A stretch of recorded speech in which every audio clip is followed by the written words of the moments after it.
Assalamualaikum warahmatullahi wabarakatuh dan selamat pagi murid-murid. Diharapkan kamu semua sihat. Hari ini, cikgu akan membuat imbas kembali mengenai subtopik pembelajaran pada kelas minggu lepas, iaitu fasa reka bentuk atur cara. Dalam fasa reka bentuk atur cara, pengatur cara akan melukis carta alih, menulis sudoku dan juga mereka bentuk antara muka pengguna. Dalam fasa ini terdapat 3 teknik, iaitu yang pertama adalah teknik pengecaman corak, yang kedua teknik peniskalaan dan yang ketiga teknik pengitlakan. Okey, pada kelas hari ini cikgu akan menyambung mengenai subtopik yang seterusnya, iaitu dalam fasa pengikutan. Okey, sebelum tu cikgu akan menerangkan kepada kamu semua mengenai objektif pembelajaran. Di akhir pembelajaran nanti, diharapkan kamu semua boleh menggunakan konsep pemikiran komputasional dalam fasa pembangunan atur cara bagi membangunkan atur cara aritmetik, iaitu pengikutan.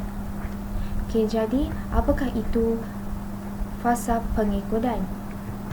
Okey, dalam fasa ini, pengatur cara akan yang pertama adalah memilih bahasa pengatur caraan di sini sebagai contoh Python, dan yang kedua perisian pengatur caraan iaitu prescriptor dan juga IDLE.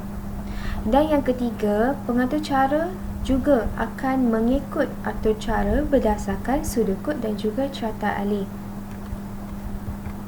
Okey, dalam fasa pengikutan terdapat juga teknik, iaitu 3 teknik yang merupakan yang pertama adalah teknik leraian, yang kedua adalah teknik pengecaman corak dan yang ketiga teknik peniskalaan. Jadi, apakah teknik-teknik tersebut? Okey, dan cikgu akan masuk satu persatu dan cikgu akan terangkan satu persatu mengenai teknik tersebut. Yang pertama adalah teknik leraian. Teknik leraian ini digunakan bagi mengenal pasti komponen masalah ketika menulis kod arahan. Okey, di sini secara rumusnya, teknik leraian merupakan pecahan daripada masalah kepada bahagian-bahagian yang lebih kecil. Okey, di sini cikgu telah menunjukkan satu contoh dalam penggunaan teknik leraian bagi mengatasi masalah penulisan kod arahan. Seperti yang kamu lihat, kita dapat masalah besar iaitu menulis kod bagi input, proses dan output. Di sini kamu boleh pecahkan daripada masalah besar kepada bahagian kecil, di mana yang pertama adalah kamu perlu membuat pengisytiharaan, pemboleh ubah dan juga pemalar.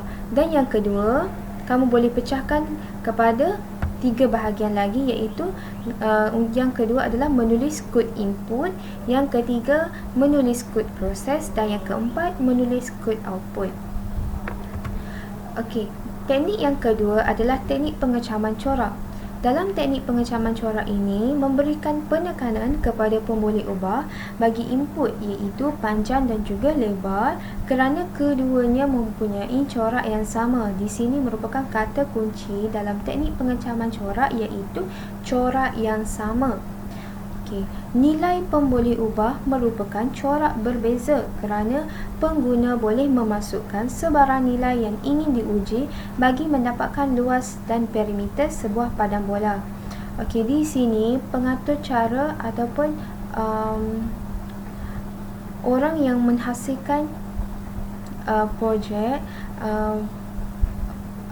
kerana boleh memasukkan sebarang nilai yang ingin diuji bagi mendapatkan luas dan perimeter. Maka nilai pemboleh ubah boleh jadi berbeza berbanding dengan pemboleh ubah bagi input, iaitu panjang dan lebar, kerana keduanya mempunyai corak yang sama. Okey, di sini cikgu tunjukkan kepada kamu semua mengenai persamaan dan juga perbezaan pemboleh ubah. Seperti yang kamu lihat, persamaan pemboleh ubah adalah panjang dan lebar. perbezaan pula adalah dari segi nilai luas dan juga perimeter. Seperti yang kamu lihat, luas dengan formulanya adalah panjang darab lebar, dan perimeter dengan formulanya panjang tambah lebar didarab dengan 2. Teknik yang ketiga adalah teknik peniskalaan. Bagi teknik peniskalaan, aspek penting bagi setiap bahagian masalah kecil adalah berlainan. Sebagai contohnya, penggunaan pemboleh ubah yang betul, kod arahan input, formula yang digunakan, dan kod arahan output perlu diambil kira semasa penulisan kod arahan. Ini merupakan aspek yang penting bagi setiap bahagian yang mempunyai masalah kecil yang berlainan. Seperti yang cikgu tunjuk adalah contoh bagi kod arahan bagi input, proses dan output dalam bahasa pengaturcaraan iaitu Python. Seperti yang kamu lihat di sini, terdapat input iaitu panjang dan lebar, dan proses merupakan proses daripada panjang dan lebar. Sebagai contohnya, panjang dan lebar iaitu luas. Dan yang kedua adalah perimeter. Output merupakan nilai daripada proses tersebut. Sebagai contohnya, kita nak cari luas, maka nilai akan keluar di output iaitu nilai luas, dan seterusnya.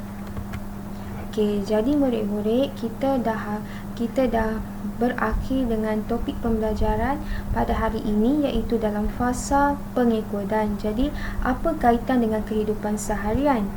Okey, kaitan dengan kehidupan seharian adalah seperti yang cikgu bagi tahu sebelum ni. Okey, pada kelas yang sebelum ni, sebagai contohnya adalah dalam pembuatan kek coklat.